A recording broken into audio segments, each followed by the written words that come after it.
mantas nga pagkaklase ng aso. Talagang nanghuhuli siya ng mabait.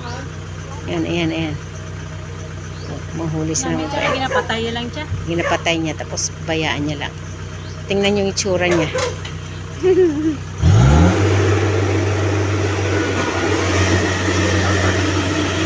Ayan.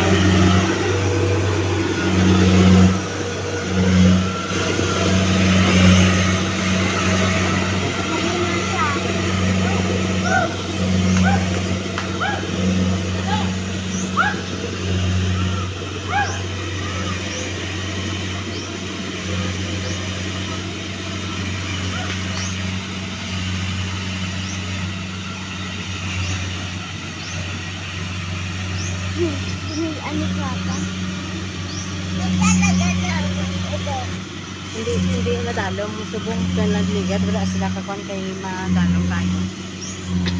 Hindi nga malalim, no? Hindi ano wala na ginulan sa tudo